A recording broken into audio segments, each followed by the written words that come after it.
Okay, Daniel, welcome to the Health Path podcast, and thank you for staying some time to come and speak with me.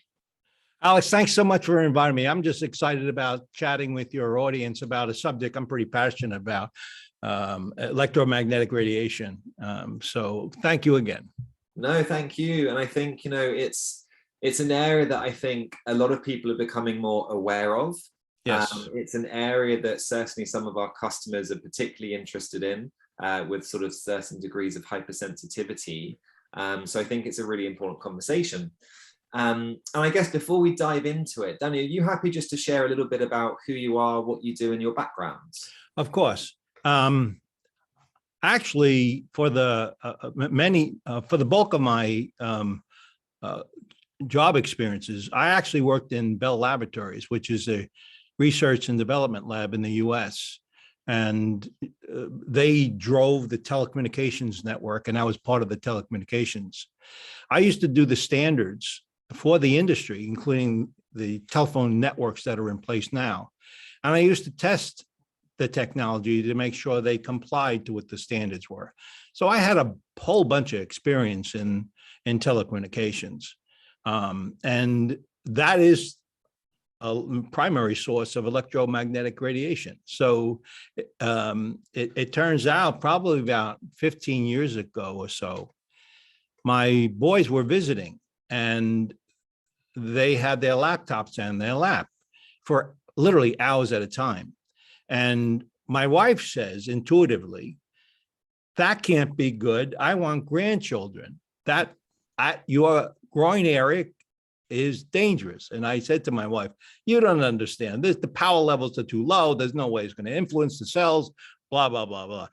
But because I was in the research side of Bell Labs, I sort of thought about it a little bit. I said, well, let me go check the medical community.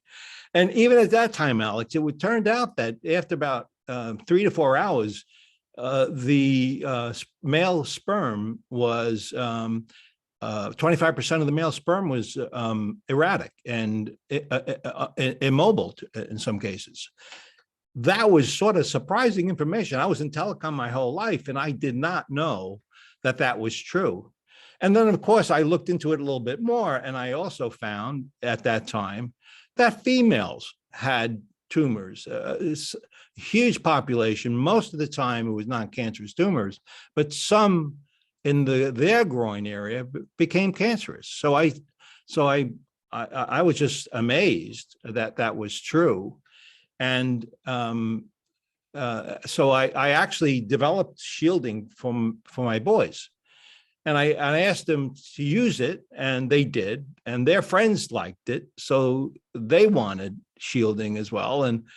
And then we got asked about cell phones. And there was a story back at that time where a 6-year-old child used the cell phone. And within a year, she had frontal lobe cancer.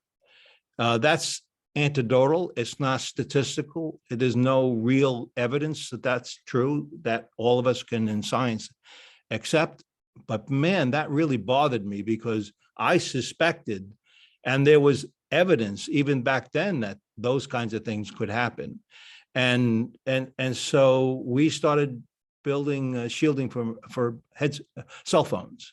So we got really involved very early on, and began becoming a focal point for people to learn a little about electromagnetic radiation, where it came from, how it affects the body.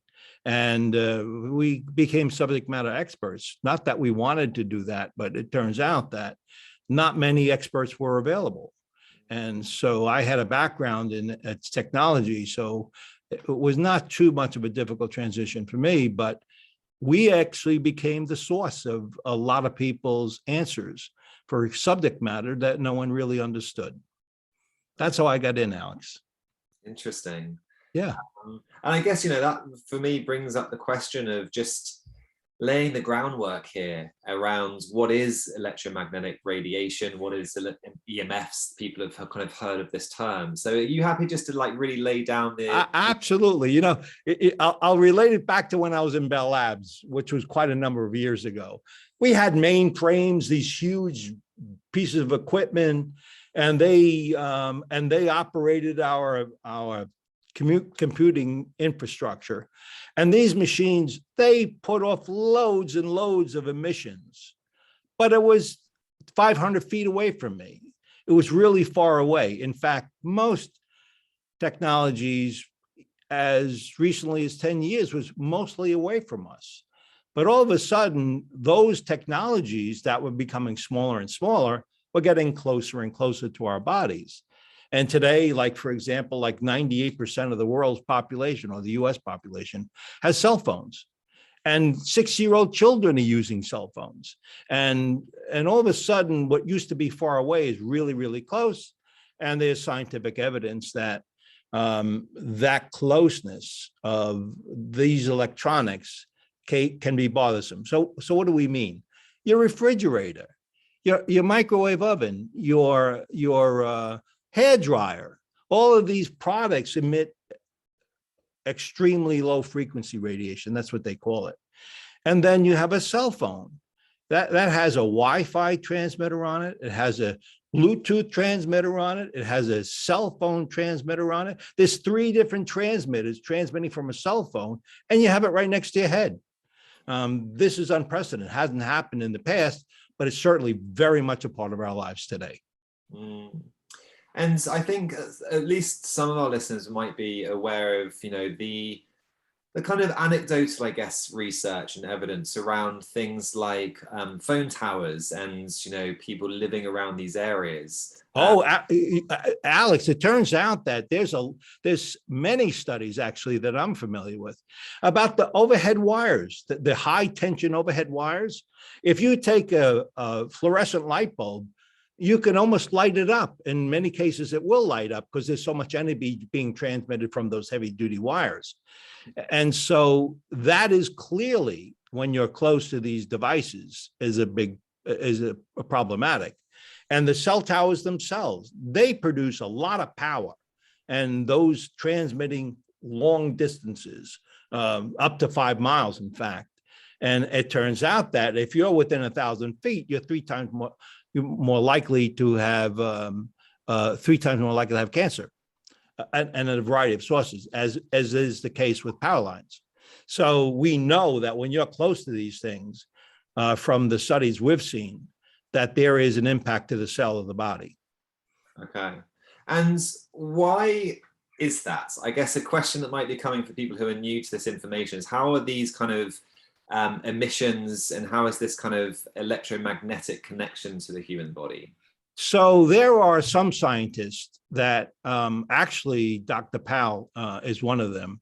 He shows how the cell itself gets weakened from the constant load hitting them from the outside. Weakening actually allows calcium to penetrate into the cell. And when that happens, there are chemical reactions and the cell mutates potentially. The cell is disrupted, and that becomes the source of potential cancer. It's the same way when you have an X-ray, by the way. It's just a different way of happening, the different pathways of it. The second way it happens is like, when you see a bear in the woods, you run, right? The reason you run is because all of your ancestors for all those years knew you better run when you see a bear. Well, guess what? Your body does the same thing. It's just, you're not thinking about it. They refer to it as cell danger response. Cell danger response is where the body says, wow, I'm being attacked by any toxin. It can be gas toxins like gasoline. It can be perfume. You may be smelling perfume and you may be bothered. In all these cases, they call it cell danger response. It's a biological response that has been from day one of our lives. And so when that happens, there is things that occur in the body that are unnatural or defensive. And some of this can be pretty serious. It can be debilitating, and it could be considered electro hypersensitivity, where you really get, when you're near a Wi-Fi, you get upset, you get a headache maybe, or maybe your eyes hurt a little bit. And so you have those kinds of things. But it's also true, Alan, when you're close to Wi-Fi, or when you're close to a cell phone or a tablet or a laptop, they generate RF signals, as we were just talking. And it also affects immune. Your immune system is, believe it or not, suppressed with these emissions coming into your body. In fact, they can get so bad that, like your gut, we know from clinical work that we work with that there's a bacterium, a DebC, which it's called, and it's elevated bacterium that can be very dangerous. So we know the body's physically reacting to the environment it's around, and it's automatic, and body does it by its own. Okay, amazing. So we've got we've got an immunosuppressive sort of mechanism. We've got the leakage of calcium. We've got the cell danger response, this kind of primal immune response. Yeah, and additionally, when you have a blood-brain barrier that protects your brain, that's suppressed when you're using cell phones really close. So what does that mean? More toxins get into the inner part of your brain, having foggy thinking, not clear, tensions, stress, depression, memory, concentration problems, fatigue. There are so many different things, headaches. A lot of people don't associate headaches with the Wi-Fi, but in fact, that's the source potentially. So you really do need to know your environment so you avoid some of these aches and pains and problems with your body. Sure. And I guess the question that came up to me earlier is, do we understand why people, or some people, are more sensitive to this? Because, you know, the World Health Organization have acknowledged electro-hypersensitivity, and I think that's important to say because some people still see this as kind of quite out there. You're absolutely right. In Europe, it's very well accepted problem. In the US, it is not. Really interesting. But to your point you just made, more than a growing number, greater than 20% of the human population is what is referred to as electro-hypersensitive. We know that from many studies. And do you know what? 80% of that are women. And we have no idea why. Science does not know why women, some speculate it's hormonal differences, brain differences, but there's not enough study for us really to conclude emphatically what's the source of why women than men. We really don't know. So electro-hypersensitive is a problem worldwide, and it is growing, correlated to the introduction of technology surrounding us more and more every day. Okay. It is really fascinating. And I guess you've mentioned some of the sort of cognitive and brain consequences. We've spoken about how it's kind of immunosuppressive. Are there any other areas of health or health risks that we can kind of just highlight? Well, one of the ones that I often talk about and stress is the tension, depression, stress environment. With the RF signals in a classroom, for example, the Wi-Fi, there seems to be a much accelerated rate of anxiety and depression with kids. And we do have studies that show a correlation, but certainly not sufficient evidence to conclude that is absolutely a correlated problem. But it's real, and you'll hear me talk about this. Even though we need to know more, it's not a bad idea to think about your environment and how you minimize those exposures, because they do seem to have a lot of impact. You mentioned something about understanding the problem before or not. Well, it turns out that in the US, probably 10 years ago or so, the federal government did an epidemiology study, and the National Toxicity Program within the government spent $30 million, and they did this huge statistically significant epidemiology study. And there was clear evidence of elevated cancer and tumor in the frontal lobe of the body from an RF signal, cell phone signal, as well as with the heart. That's the case because it's soft tissue. It's like some of the softer tissues of the body seem to be impacting more than your muscles or your bones. And then more recently, the Ramazzani Institute out of Italy did a similar epidemiology study. And believe it or not, they found the same identical results. In other words, epidemiology has been around for hundreds of years. It is how we typically focus in on what our environment is and what it's not. And for many of us in the science space, that reinforced to us that the trending seems the things we think we see probably correlate pretty well with the epidemiology. So it is more serious than publicly known. And people might be asking sort of around these mechanisms. And I think something that people don't often think about the human body is that we are kind of electric. Right, exactly. It makes sense that that sort of electric environment and the different emissions that are being emitted by the technology is going to impact that. There's no question about it. And remember when I talked about Dr. Powell's study, what weakens the cell is the communications between the cells, the electrical current between the cells. It dampens that communications. Where it's normally occurring, it's disrupted, weakened, and that's what enables the calcium to penetrate the cells. It's that weakened electrical communications infrastructure of the cell, of the body. Okay, and that reminds me, I'm not sure who the researcher is, but I've read it now a couple of times around someone who measured sort of the voltage of cells and cancerous cells compared to people who are just chronically ill with chronic fatigue syndrome and things. And I guess they showed that correlation between the voltage of the cell and kind of the health of the person ultimately. Oh, no question about it. You know, I'll reinforce that.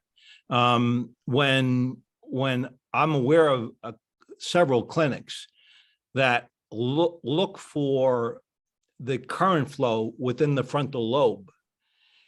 And when you have depression, there's a correlation between the flow within that part of the brain.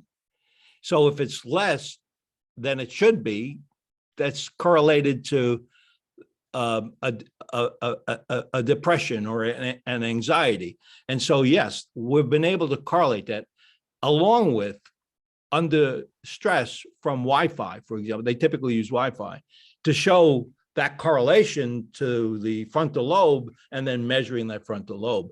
And in fact, with electric hypersensitive, you can actually find ways of improving that by doing certain things with your body, moving away from it and a bunch of other things. Okay, yeah, I definitely want to sort of spend the second half of today discussing some of the things for this. And that, Alex, is, you know, it's funny, and sort of, this is a station break sort of story. It's good basic health that helps you defend from your environment. And the RF signal, the cell phone, is one toxin. That's as much as the toxin is the chemicals in the air. And we'll talk a little bit more about that. Okay. Yeah, and I think that sort of what often people refer to, I guess, as body burden, you know, how much exposure is there and how well can we handle it. But right before we get on to that, I mean, I'm certainly interested to pick your brain around sort of 5G and how this kind of fits into all of this. Okay, let's talk about that. Yeah, one of the things we have not talked about is some of the technical stuff. Let's talk a little bit about it. I won't be too deep, but when you have a cell phone, a hertz, 1 hertz is 1 cycle per second. It's a wave that goes in the air. When you have cell phone, it's about 1 gigahertz. So the wave in the air is 1 billion cycles per second. Okay. When you have a router at 2.4 gigahertz, that's 2.4 billion cycles per second. So it keeps on getting faster and faster and faster. With 5G, you've heard of millimeter wave, maybe. It's just a continuation of a spectrum going faster and faster and faster. So what is a little concerning about 5G is that the spectrum goes far beyond what we've ever seen in the marketplace. So much of 5G, half of 5G is in the spectrum we already know. We know, for example, 2.4 gigahertz is very, very, very close to 2.3 gigahertz, which you use in a microwave oven. When you cook your meat in an oven, it's at 2.3 gigahertz. It's the same frequency rate, but it's much less power. But that's a thermal impact, a thermal. What we're really worried about, and what we mostly talked about, is the burning sensations, the tension, the depression. That's all biological impacts. And so science is concerned about the biological impacts of the very fast waves. So a lot of the stuff we see is in the same spectrum we've been in. We don't like it. We know it's impacting the body. But where the real concern is when it gets above 10 gigahertz, because most of the stuff in our environment is lower than 10 gigahertz. And guess what, Alex? There is zero study on the impact of that frequency into our environment. I've seen a few studies, very few, on 20 gigahertz, for example. Remember I talked about DevC in the gut? Mm. Well, the gut, bugs in your stomach like RF. They propagate. When I read the research on 20 gigahertz, which is now in the upper part of the 5G spectrum, the bugs like that too. So we know that we've had problems at the lower levels below 10 gigahertz, but we really it seems to suggest that from very limited studies, it's the same, if not worse, than where we are at the lower rates. And really, that's the debate. We just don't really know what the impact is. And you're talking about, like with 5G, up to 300 gigahertz, 300 billion cycles per second. And nobody knows anything about that. As a side note, 5G is led by 6G.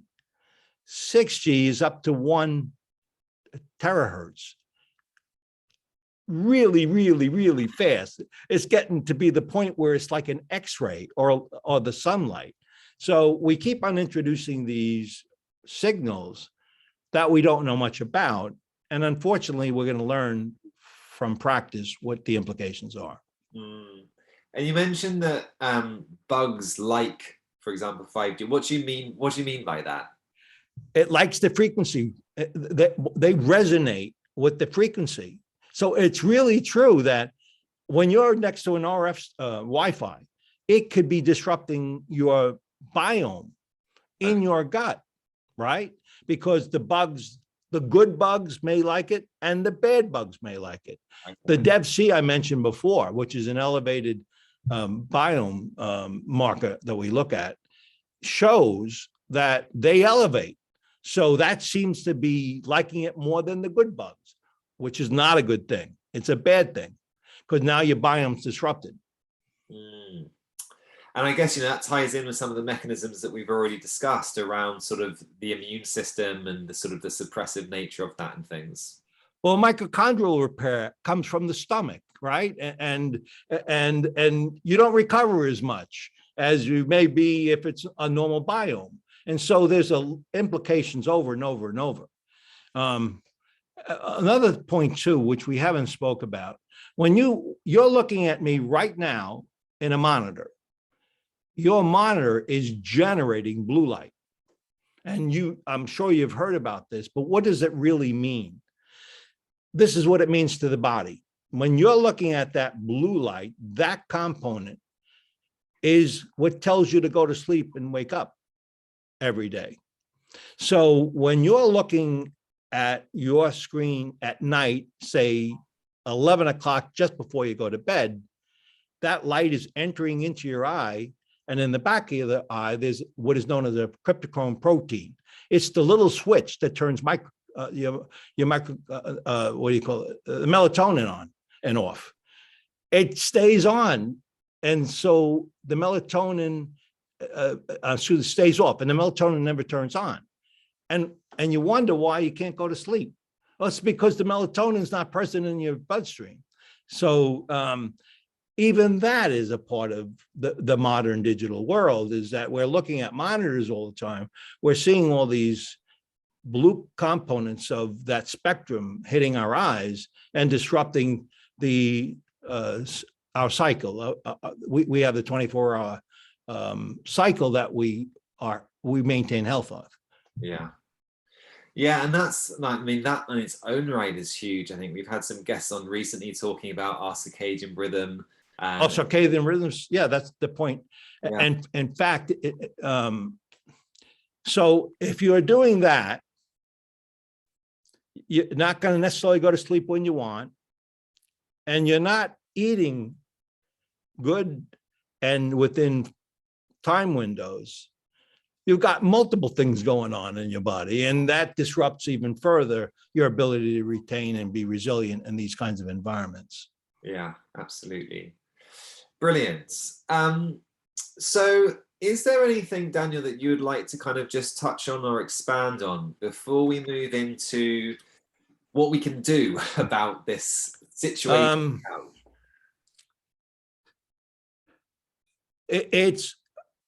We know that our environment, what the World Health Organization considers RF a carcinogenic, a 2B carcinogenic. Arsenic is considered a carcinogenic, 2B carcinogenic. Gas fumes are considered a carcinogenic. So there are some parts of the world that recognize there's potential dangers. A 2B carcinogenic is, it potentially can be a carcinogenic. And so we know that, and when they did that study with the WHO organization, they didn't have sufficient evidence to make it a primary carcinogenic. With the studies that I mentioned before, the Ramazani Institute and National Toxicity Program, now there's epidemiology studies that are pretty substantive. So our guess is when the next time they meet, it will be elevated as a carcinogenic. In other words, it's pretty serious in your life. And so this is probably something you should be aware of and your family be aware of in time, because it's changing. As an example of what that means, when in the US, when they developed the standard, what they decided was there can be a 1.6 watt per kilogram against the head and you'd be safe. When that standard was developed over 30 years ago, they only looked at the thermal impact, not the biological. And at that time, they used 6-foot males to establish that standard, as did Europe, by the way. And the standard was, we'll let the head increase in temperature by 2 degrees near the phone. And we'll let that signal penetrate 1 to 2 inches into that head. 6-foot male, big old cranium, lots of fat in between, defending the brain. 1 to 2 inches. So you have a child or a grandchild, you give them the phone, they're using it and call their grandma all the time. That same signal can go right through the head of that 6-year-old child. And again, what we've learned in science, we're not worried about the thermal impact. We're worried about the biological impact. And so when you're exposing your children at the very young ages with these cell phones, you have to try to restrict their time or not even use it if you can, because there's a penetration into their skulls that may have serious implications further in their lives.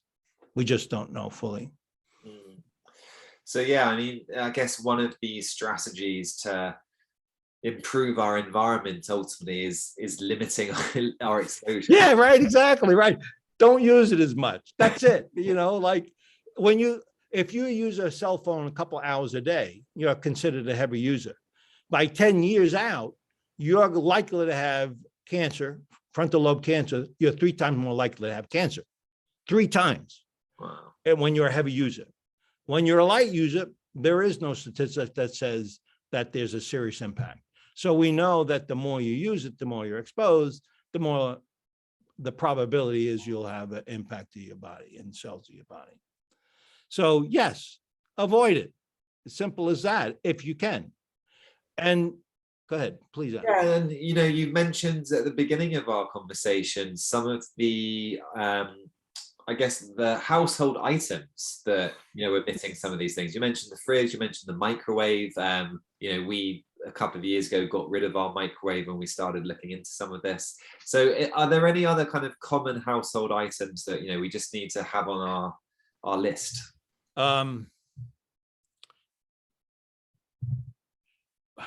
You have to control your environment. I typically talk about this as bees in the room. When 1 bee can kill you, if you're stung, 1,000 will. So the more devices you have in an environment, the worse it is. Okay. So the very first thing you should be thinking about in your environment is, are you using the Wi-Fi at night? If not, get a little power supply control and turn it off at night, so you reduce the exposure within the night. If you're going to use it during the day, try to put it someplace in the house where you're at least 10 foot away. The more you're away, the better you are when you use the devices. In fact, when you use a cell phone directly to the head, there's the maximum power level that's going into your body. If you remove it by 1 to 2 feet, 80% of the danger is gone. By 4 feet, 98% of the danger is gone. So by moving technology away from you when you're not using it, like your cell phone, you put it when you come into the house, right near the table in the house and go around the house, that's not going to bother anybody. So simple mechanical things like that really does help you reduce the number of bees in the room. With my cell phone, as an example, I have only my cell connection and I never have it near me. And I've turned off the Bluetooth. I've turned off the Wi-Fi. I don't need them in my environment because I'm not using that with my cell phone. So anytime you can turn something off, you want to do that. Anytime you can wire something, you want to do that. For example, I have Ethernet connecting to my laptop. I would not use Wi-Fi. I have, but I don't typically use it often. I just reduced my use of it and I reduced the exposure to it. Okay, perfect. And you say, some very simple things there in regards to hardwiring and just limiting use, turning Wi-Fi off at night. And, I think speaking to clients and also just looking at statistics on my Instagram account of my followers, you can see like the peak of when people are on social media on their phones is often in bed. Right. Sometimes people are on their phone for several hours a day. So this is like a really big thing. Yeah, absolutely. There is no question that the use of our technology, we got to watch it. I'm going to circle back a tiny bit to the cyclic nature of the 24-hour cycle. When you eat in the morning and when you end at night, you shouldn't drift too much out of that window, as you know, Alex, right? You really want to make sure you're eating the right kind of well-balanced meals, and you want to make sure that your body's not working in overtime when you're trying to sleep, or it disrupts sleep. And so the circadian rhythm, believe it or not, is pretty important as a way of minimizing the exposures by increasing your resilience to that environment we're in. I'm going to break off a little bit and talk about something else right now, because I think it's important. Sure. When you're sleeping, that's a sanctuary that you really want to take all toxins out of that you can. You never want Wi-Fi in. You never want cell phones in.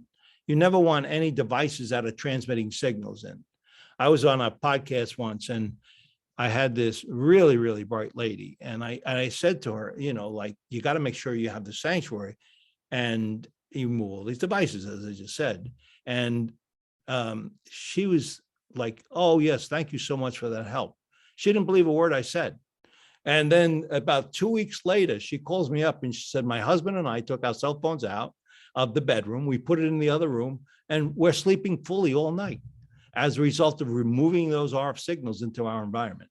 So you really do want to make sure that the sleep cycle is disrupted minimally, and you have RF signals coming out of these modern devices we have that disrupt that sleep, or can disrupt that sleep. It doesn't necessarily do it to everyone. And I've heard the recommendation of, you know, pulling the bed away from the wall, you know. Oh, yeah. Yeah, I don't want to complicate it too much, but remember I mentioned the extreme low frequency stuff, that the power lines outside, they run in your wall. Okay. And they generate a milligauss, which is a metric of exposure. And if you have a wire running in the wall that has current flow, there's a light somewhere else somewhere, there's an emission that comes out of that wall, 5 to 10 milligauss. And so when you're close to that wall, you're being radiated from that wire that's inside that wall. And it doesn't sound like much, but if you're electric hypersensitive, it can be a lot. And so you're right. You really want to sort of think about turning the power off of all your devices that you can, and then positioning the bed a bit away from walls that may have the wiring inside those walls. Okay. So just to summarize this, we've got turning Wi-Fi off at night, limiting our use of tech ultimately in the evenings, partly to reduce the exposure to these frequencies, but also just for good circadian rhythm. Plus the blue light. Plus the blue light, yeah. We've got, I guess, considering some of our other things like fridges and microwaves. I mean, I think I saw one recommendation, which was, you know, if you can have the fridge and freezer in sort of your garage, if you've got kind of a garage connected to things, or just kind of as getting these things away from your living environment to the best of your ability. Right. Like a Wi-Fi, you can put your Wi-Fi in your garage. Everyone will be able to get access to it. What's nice about that is far away. So the power levels that are in your environment are much, much lower than they typically are if a Wi-Fi is in the room. Simple stuff to do, but have major implications into your environment. Yeah. The ambient essentially drops. Okay. And can you touch on at all the concept of earthing or grounding, and can that provide a bit of a balance here at all? Yes. I'll tell you a story. I was at a conference and I had this guy come up to me and talking to me about grounding. Of course, I ran laboratories. I'm pretty familiar with this stuff. So he was telling me how everything is perfect if you have a grounded floor. I said, that's not true. If you have a cell phone to your head, you're using it and you're grounded, it's literally doing nothing for you. So if you don't fix your environment to some extent, there's no benefit. It turns out that our bodies are a natural capacitor. It absorbs the static electricity around us. And if you put a pair of wool socks on and go over a rug and touch a metal bar, you'll feel a little shock. That's where there's a discharge of that capacitance. And so when you're grounded and there's higher levels of electrical environment within your body, and you go on a grounding pad, it is actually really sort of pretty good for you, because it's allowing you to take that excess and go to ground. That's literally what it's doing. It's literally going into the ground through those pads. So I believe that grounding pads are good, but you got to be careful that it's not excess, because you can have excessive capacitance draw, which actually becomes a negative for your body. And if you think you have a Wi-Fi next to your head and you're safe, it's absolutely wrong, because that signal is not being forced down to the pad, it's being forced to your head. So it's logical. You got to be practical about the benefit of it. And there is a benefit. Sure. So just to see if I've understood that correctly, because obviously in the earthing narrative, we talk about how the body's absorbing electrons, and those electrons act as antioxidants and have a bit of an anti-inflammatory sort of property. Right. But you're saying that if we are on a sort of a grounding mat, for example, that actually we can offset some of that electricity. Yes, benefit. Yeah, absolutely. Yeah, there's no question about it. In fact, one of the primary inventors of that was the guy I met at the conference. Boy, did he talk to the wrong guy, because he was telling me what the benefits were. And I said, yeah, they are, but it's not the panacea you're defining. You got to be careful with it, is because you disrupt the body's own electrical infrastructure by mucking around with it a little bit too much. Like if you're electric hypersensitive, I always suggest you want to think about doing something like that, because we typically see that drain as a benefit.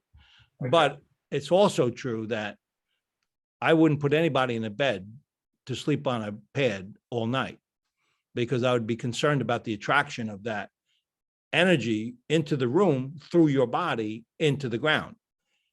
It's going through your body. It's not only going to the pad on the bed. And that's where you got to be careful. That's really interesting. Okay. Yeah, that takes a whole new kind of spin and perspective on some of that stuff. Yeah, you got to be careful about it. That guy who, I don't want to use names, he came to me and the following day and he says, I think you're right. We got to think about what we're saying. And I said, you do. Interesting. And obviously, you have, for many years now, I guess, you mentioned the story of starting with your sons and creating some sort of protective material. So do you want to kind of expand on that side of things as well? Yeah. For the first several years, as I had mentioned, we were becoming a conduit for questions in this space. What we realized was that we didn't have an understanding as a general public of really what the facts were and what the concerns should be. And so after a few years of coaching, we ended up writing a book, Radiation Nation. And in Radiation Nation, we talk about all these subjects and try to help identify what the facts are, actually the engineering facts, and in a way that your grandmother would understand it. That was our intent. And we started with that so people could understand the space they're in and where they're going and what's fact and what's fiction. We have, as you may imagine, factions. This is the debate in the marketplace. And you have factions, service providers that said there's absolutely no problem whatsoever. And then you have independent study that says we have serious concern. Well, which is the fact? No one could really understand the fact. So my son and I wrote Radiation Nation, and it was an education. So I always encourage people to look for something like that. There are a couple of books out there, including ours, that try to help understand what this environment is. And I always recommend that as a starting point. Okay. And from the actual building of products to help protect us, how was that journey? You know, what sort of material do we need to consider? Because I guess sometimes you see people, you know, they have their laptop on a cushion, which is on their lap, for example. So distance is one of the things, I guess, that can vary. A little bit, right? It is. Yeah. But in general, they're not shields. They don't prevent the signals from going through. And reducing technology impacts by providing distance or shielding helps you become resilient in the space you're in. So as you were just mentioning, we did evolve our product lines from a laptop protection from my sons, and then a cell phone because of that story I told you about. And we keep on evolving these things to even earbuds. I use earbuds, which are acoustical earbuds. It's a tube that doesn't allow electrical signal to come up to the ear. And I eliminate completely any potential dangers from that by using this. Now you talk about shielding. It turned out that all shielding that we're aware of and any industry's aware of doesn't shield 5G at beyond 20 gigahertz. And so we started developing probably 3 years ago, shielding materials that go up to 90 gigahertz right now. And we think we can get up to 300 gigahertz. So we've had the challenge of trying to keep pace with what the technology was doing, with ways of protecting people with the devices we offer. Turns out, as an interesting side note, the military in the US has become pretty interested in our stuff because electronic warfare is using RF signals. Believe it or not, right? You think about it. They use bursts of energy. They call it electromagnetic pulsing to destroy electronics. So all of a sudden, there are other dimensions in our modern environment that's changing, even for the military, and our shielding and our devices we create help those environments. So we did that. The other thing I did, which was I would get these phone calls from women, particularly, and they'd explain what they think is their environment. And I eventually found a way of listening and sort of characterizing it as electrical hypersensitivity years ago. And so it really disturbed me that there weren't supplements that were directly targeting the electrical hypersensitive, or for that matter, the digital environment we live in today. And so I mentioned to you cell danger response. Cell danger response is the work that was created by Dr. Navio in the US, in San Francisco, US. And he's a brilliant, brilliant man. He's looking at medicine in a more fundamental way, down to the cellular level. And I gave you a high level view of what that is, but he worked with finding mechanical ways of offsetting and building resilience in the human body. So we've been working, trying to interpret his work and bring supplements that solve some of the problems that we know exist for electric hypersensitive, and in general, people who are multiply chemically sensitive, and others who have immune problems. And believe it or not, the first thing I did was I did omega-3. Believe it or not, it's omega-3 is it's like a miracle drug in its pure form. So we actually went around the world to find sources of raw material that were the cleanest environments with short-lived lives. And we harvested the fish with cold processes. We never use chemicals. We never use oxidative approaches to reduce the efficacy of the materials we use. And the very first thing we came out with was omega-3, but it's pure omega-3. It is not, we don't add anything to it. It's pure omega, and pure omega, Dr. Navio used in some of his clinical work. And that stuff wasn't even as good as we use. We really went a far way to find the right source. And so we've started a light body production line of supplements, which are intended for the modern environment. The eye, we actually can filter out blue light into the eye with a supplement. It literally just became available in the research side of that business. And so we went after the eye. The gut, I have a probiotic now that goes after that strain, the DefC strain, because I know it's likely true. If you're hypersensitive in any way, there's a reasonable chance you have elevated levels of DefC.